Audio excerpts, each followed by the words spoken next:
ചൊരണ്ട് മലയാളി ചൊരണ്ട്, സ്വർണവർഷം നിന്നെ കാത്തിരിക്കുന്നു. എന്താ സ്വർണം കിട്ടാനും സമ്മതിക്കല്ലേ ഇയാള്? തങ്കപ്പൻ ഇരിയടോ. വേണ്ട സാറേ, സാർ എനിക്ക് ഒരുപാട് ഫ്രീഡംസ് തന്നിട്ടുണ്ടെങ്കിലും ഞാൻ എന്റെ റെസ്പെക്ടാലിറ്റി നോക്കണ്ടേ? തെറ്റിയല്ലേ? തെറ്റി സാർ. എടോ, ഞാൻ കേട്ടത് നേരാണോ? സാറെന്താ കേട്ടതെന്ന് ഞാൻ കേട്ടില്ലല്ലോ. കണ്ടാ, ഞാൻ ഇന്നലെ ഔട്ട് ഓഫ് റേഞ്ചിലായിരുന്നെന്ന് ആ മണ്ഡലം സെക്രട്ടറി വിജയകുമാറും പങ്കയാശനും വിളിച്ചു ചോദിച്ചപ്പോ താൻ പറഞ്ഞു. അത് പിന്നെ അവര് വിളിച്ച് രാത്രി 10 മണിക്കാ. സാർ ഇന്നലെ പേഴ്സണൽ ഗസ്റ്റ് ഹൗസിലായിരുന്നല്ലോ, അതുകൊണ്ടാ അങ്ങനെ പറഞ്ഞേ. അതവൻ പറഞ്ഞത് നേരാ. ഗസ്റ്റ് ഹൗസിൽ ചെന്നാ 8 മണിയാവുമ്പോഴേക്കും സാർ ഔട്ട് ഓഫ് റേഞ്ച് ആവും. 9 മണിയായാല് സ്വിച്ച് ഓഫ് ആവും. അല്ല, ഈ വീക്ക്നെസ് ഒന്നും നമ്മുടെ അണികൾക്ക് അറിയില്ലല്ലോ. അറിഞ്ഞാലും നടേശൻ ഒരു ചുക്കുമില്ല. തങ്കപ്പ, എന്തോ ഈ മന്ത്രിപ്പണി എന്ന് പറയുന്നത് തന്നെ പോലെ ചുമ്മാ MLA പണിയല്ല. നാട്ടുകാരോടും കൂട്ടുകക്ഷികളോടും പ്രതിപക്ഷത്തോടും ഒക്കെ വികസനം എന്ന് പറഞ്ഞ് വായിട്ടലിച്ച് ഓരോ പദ്ധതികൾ ഉണ്ടാക്കി 10 കാശുണ്ടാക്കുമ്പോ മനുഷ്യന്റെ ഊപ്പാട് വരും. അപ്പൊ ചില വീക്ക്നെസ്സുകളൊക്കെ ആകാം. ഈ ടെൻഷന്റെ ഇടയിൽ ചില റിലാക്സേഷൻ ഒക്കെ വേണ്ടേ? ഏത് അതെ, മറ്റു മന്ത്രിമാരെ പോലെ അത്ര വലിയ കുഴപ്പമൊന്നും നടേശൻ സാറിനില്ല. വെറും സിമ്പിൾ 3 വീക്ക്നെസ്. MPL. അതെന്നത് MPL? ഞാൻ പുതുതായിട്ട് കേൾക്കാണല്ലോ. മണി, പവർ ആൻഡ് ലേഡീസ്. പച്ച മലയാളത്തിൽ പറഞ്ഞാൽ പേ. പണം, പദവി, പെണ്ണ്. മുഴുവൻ വീക്ക്നെസ്സുകളുള്ള മന്ത്രിമാരുടെ ഇടയിൽ വെറും 3 വീക്ക്നെസ് ഉള്ള ഞാൻ ആദർശിച്ചിരുന്നല്ലോടോ. അല്ലേലും ഇച്ചിരി വീക്ക്നെസ് ഇല്ലാത്തവരായിട്ട് ആരാ ഉള്ളേ? അതുള്ളതാ. ദേവലോകം ഭരിച്ചിരുന്ന ഹൈക്കമാൻഡ് ദേവേന്ദ്രൻ വരെ എത്ര പെണ്ണുങ്ങളാണ് പീഡിപ്പിച്ചിട്ടുള്ളത്. അതെ, ദേവേന്ദ്രൻ ആയതുകൊണ്ട് അത് എഴുതി തള്ളി. ഈ പെണ്ണുങ്ങളൊക്കെ കേസ് കൊടുക്കാൻ പോയ ദേവേന്ദ്രന്റെ സ്ഥിതി എന്താകും? ഇത് ചുമ്മാ മോഹം കൊണ്ടൊന്ന് കൈമാറി കയറി പിടിച്ചു വെച്ച്. അല്ല, എനിക്ക് അറിയാൻ മേലാ ഞാൻ ചോദിക്കുക. IAS-കാരും IPS-കാരും പിടിച്ചോ മന്ത്രി പറഞ്ഞു ക്യൂ നിൽക്കുക. അപ്പൊ പിന്നെ ബഹളം വെക്ക ഇവിടെ മോണിക്ക വിസ്കിയ. തെറ്റിയല്ലേ? തെറ്റി. മോണിക്ക 11. നടേശൻ സാറ് വേണ്ടാന്ന് പറഞ്ഞിട്ടല്ലയോ? ഇല്ലേൽ അവളുടെ പില്ലർ അടിച്ചതൊക്കെ ഫൗണ്ടേഷൻ ഞാൻ ഇളക്കത്തില്ലായിരുന്നോ? അതൊന്നും വേണ്ട പാപ്പച്ച. അല്ലാതെ തന്നെ ഞാൻ അവളെ എന്റെ കാൽച്ചുവട്ടിൽ കൊണ്ടുപോയി. മിനിസ്റ്റർ നടേശൻ ഒന്ന് ആഗ്രഹിച്ചാൽ അത് നേടിയേ അടങ്ങും. കേസിന്റെ വിധി ഒന്ന് വന്നോട്ടെ. വിധി എന്തോ ആയിക്കോട്ടെ. തോറ്റാലും ജയിച്ചാലും ഞാനതിന് കാര്യമാക്കുന്നില്ല. ഇപ്പൊ തന്നെ ഒരു ജീവപര്യന്തം ശിക്ഷ അനുഭവിച്ചതിന് തുല്യായി. ജീവപര്യന്തം ശിക്ഷ അനുഭവിച്ച ഒരാൾക്ക് വധശിക്ഷ കൂടി കൊടുക്കണമെന്ന് ഒരു കോടതിയും പറയില്ലല്ലോ. അത് തന്നെയാ ഞാനും പറയുന്നത്. വിധി ന്യായൊന്നും കേൾക്കാൻ അമ്മ ഇനി കോടതി വരാതെ പോയി കാത്തുകെട്ടി നിൽക്കണ്ട. നമ്മൾ ഒരുമിച്ച് നാളെ കോളേജിലേക്ക് പോകുന്നു. വേണ്ട മോനെ, ആളുകൾ കൂടിനടുത്ത് പോകാൻ എനിക്കിപ്പൊ പേടിയാ. ഇനി കുത്തുവാക്ക് കേൾക്കാൻ വയ്യ. അമ്മ ആരും ഒന്നും പറയില്ല. മുഖ്യമന്ത്രിയുടെ കയ്യിൽ നിന്ന് ഞാൻ പ്രൈസ് വാങ്ങുന്ന കാണാൻ എന്റെ അമ്മ മുൻനിരയിൽ തന്നെ ഉണ്ടാവണം. ഒരെന്നാലും ഇല്ല. പിന്നെ എന്റെ പൊട്ട സ്കൂട്ടറിന്റെ ബാക്കിൽ അമ്മ ഇരുത്തിക്കൊണ്ടുവന്ന കാര്യം ഓർക്കുമ്പോഴാ ആ ലേഖയും ജൂലി എന്നെ കണ്ടപ്പം തുടങ്ങും. എന്റെ പൊന്നു രമേശ, ഈ പാട്ട് വണ്ടി കളഞ്ഞിട്ട് ഒരു ബൈക്ക് വാങ്ങിക്കൂടെന്ന്. 999 ഡൗൺ പേയ്മെന്റ് ബൈക്ക് കൊടുക്കണ എന്റെ പരിസരത്തിൽ ഒരു പേപ്പറും കൊണ്ടുവന്നു. ഇവിടെ എവിടെയോ കാണണോ അത്? ഈശ്വരാ, അമ്മയൊന്ന് സമ്മതിച്ചെന്നാ മതിയാ. കിട്ടി.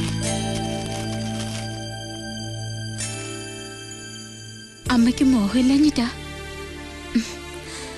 നിന്നെ ഒരു രാജകുമാരനെ പോലെ വളർത്തണമെന്ന അമ്മയ്ക്ക്. പക്ഷേ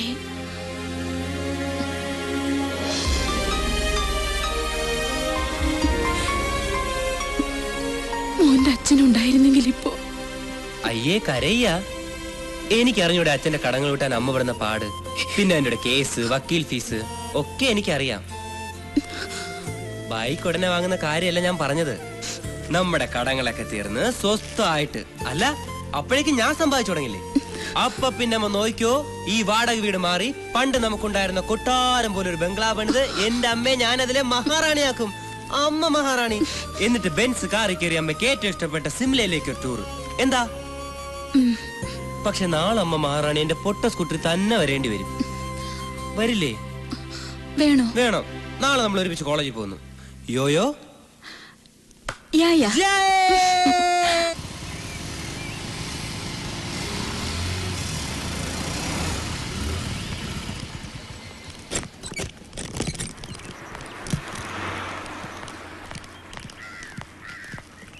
എന്റെ അമ്മ ഇത് എന്തു പറ്റി? ഭരണകക്ഷികൾ കൂട്ടത്തോടെ വല്ല ജനസമ്പർക്ക പരിപാടിയാണോ? പിന്നെ അല്ലാതെ തന്നെ കിട്ടാൻ വേറെ മാർഗമൊന്നുമില്ലല്ലോ. ഇവിടുത്തെ ലാൻഡ് ഫോണിൽ വിളിച്ചപ്പോ ഈ നമ്പർ നിലവിലില്ലെന്നാ പറയുന്നത്. അത് കട്ടായിട്ട് കുറച്ചു നാളായി. എങ്കിൽ പിന്നെ ഈ രമേശിന് ഒരു സെൽഫോൺ വാങ്ങിക്കൊടുത്തൂടെ? അല്ല, അതിനു വേണ്ട ഭൂകമ്പം ഇപ്പൊ എന്താ ഉണ്ടായേ? രമേശ, ജൂബിലി സെലിബ്രേഷന് സിനിമാ നടൻ മമ്മൂട്ടിയെ കൊണ്ടുവരാൻ നേറ്റത് ലേഖയില്ലേ? ആ, അത് പൊളിഞ്ഞ്.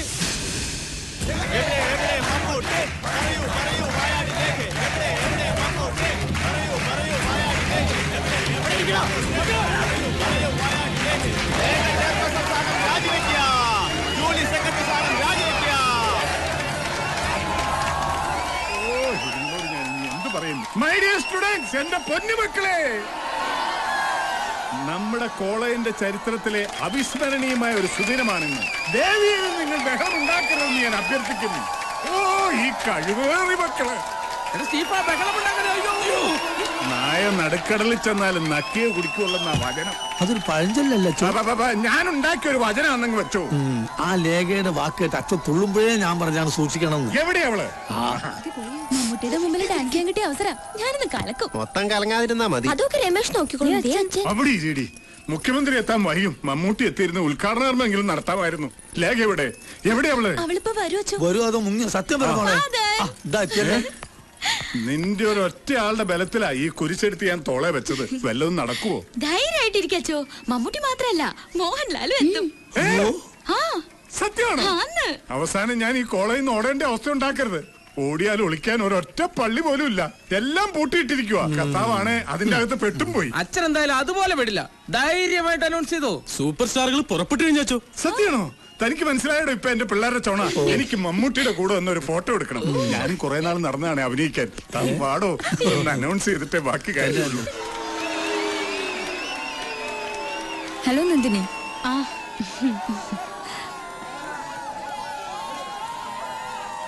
ഇന്ന് കേസിന്റെ വിധി കേൾക്കാൻ പോയില്ലേ? ഇല്ല. ഭയങ്കര തന്റെയിടം തന്നെ, സമ്മതിക്കാതിരിക്കാൻ പറ്റില്ല. എന്റെ പൊന്നു മക്കളെ, മൈ ഡിയർ സ്റ്റുഡൻസ്, സുവിശേഷ വചനം പോലെ സന്തോഷകരമായ ഒരു കാര്യമാണ് ഞാൻ നിങ്ങളോട് പറയാൻ പോകുന്നത്. നമ്മുടെ കോളേജിന്റെ ഗോൾഡൻ ജൂബിലി സെലിബ്രേഷൻസ് തിരികൊടുത്തി ഉദ്ഘാടനം ചെയ്യാൻ മമ്മൂട്ടി മാത്രമല്ല മോഹൻലാലും വരുന്നുണ്ട്.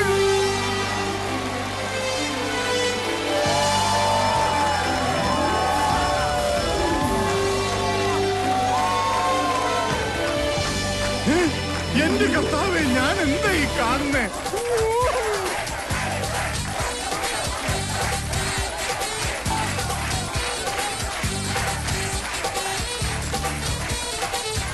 പ്രിയമുള്ളവരെ, ഊഷ്മളമായ നിങ്ങളുടെ വരവേൽപ്പിന് നന്ദി. സോറി, ഞാൻ പാടാനൊരുങ്ങിയല്ല വന്നിരിക്കുന്നത്. അതൊക്കെ നിങ്ങൾക്ക് വിട്ട് തന്നിരിക്കുന്നേ.